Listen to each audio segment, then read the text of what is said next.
জঙ্গিরা হামলা করলে কড়া বার্তা দেবে ভারত। ভারতের যেখানে ইচ্ছা হবে, যেখানে মনে হবে সেখানেই প্রত্যাঘাত করবে। কারণ অপারেশন সিঁদুর এখন নিউ নর্মাল। অপারেশন সিঁদুরই ভারতের নীতি। পাকিস্তানকে কড়া বার্তা প্রধানমন্ত্রী।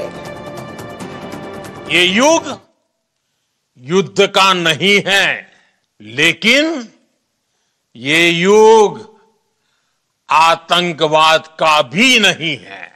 ऑपरेशन सिंदूर आतंक के खिलाफ भारत की नीति है।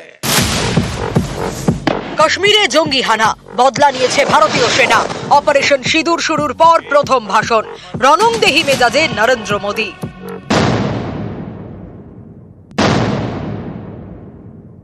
ऑपरेशन सिंदूर आतंक के खिलाफ भारत की नीति है। न्यू नॉर्मल तय कर दिया है। भारत पर आतंक के हमला हुआ तो मुंह तोड़ जवाब दिया जाएगा। हम अपने तरीके से अपनी शर्तों पर जवाब देकर रहेंगे। हर उस जगह जाकर कठोर कार्रवाई करेंगे जहां से आतंक की जड़ें निकलती हैं।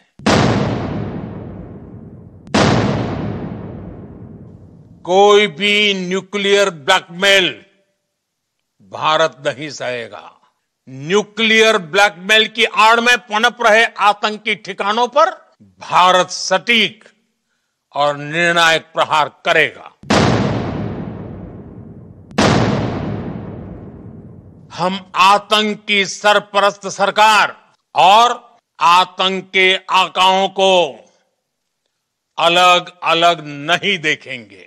ऑपरेशन सिंदूर के दौरान दुनिया ने पाकिस्तान का वो घिनौना सच फिर देखा है, जब मारे गए आतंकियों को विदाई देने पाकिस्तानी सेना के बड़े बड़े अफसर उमड़ पड़े।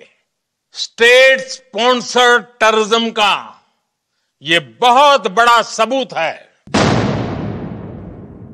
भारत ने पहले 3 दिनों में ही पाकिस्तान को इतना तबाह कर दिया जिसका उसे अंदाजा भी नहीं था। भारत की आक्रामक कार्रवाई के बाद पाकिस्तान बचने के रास्ते खोजने लगा। पाकिस्तान दुनिया भर में तनाव कम करने के लिए गुहार लगा रहा था और बुरी तरह पीटने के बाद इसी मजबूरी में 10 मई की दोपहर को पाकिस्तानी सेना ने हमारे डीजीएमओ को संपर्क किया।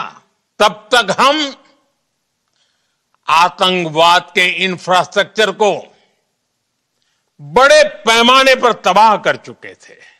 आतंकियों को मौत के घाट उतार दिया गया था। पाकिस्तान के सीने में बसाए गए आतंक के अड्डों को हमने खंडहर बना दिया था।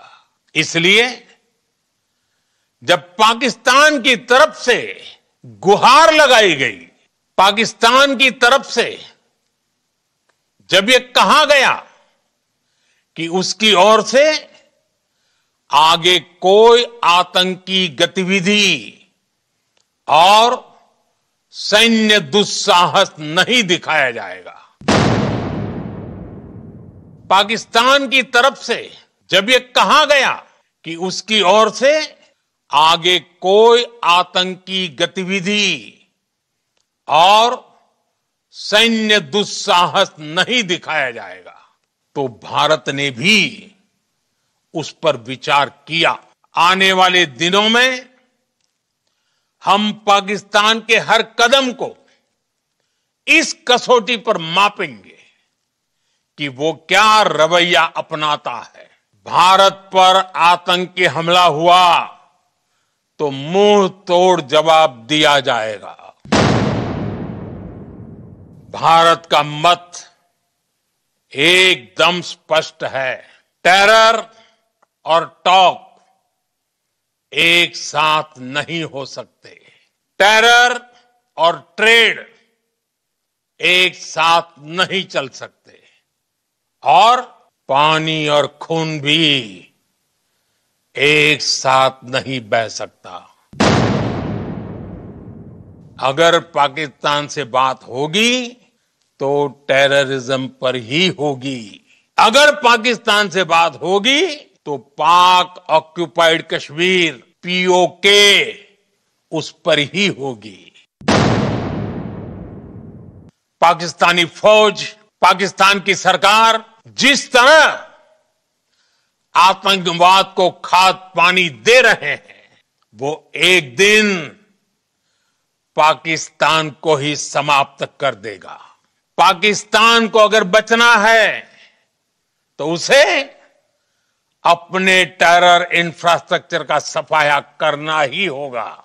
इसके अलावा शांति का कोई रास्ता नहीं है। भगवान बुद्ध ने हमें शांति का रास्ता दिखाया है। शांति का मार्ग भी शक्ति से होकर जाता है। इसके लिए भारत का शक्तिशाली होना बहुत जरूरी है और आवश्यकता पड़ने पर इस शक्ति का इस्तेमाल भी जरूरी है। और पिछले कुछ दिनों में भारत ने यही किया है। न्यूज 18 बांग्ला।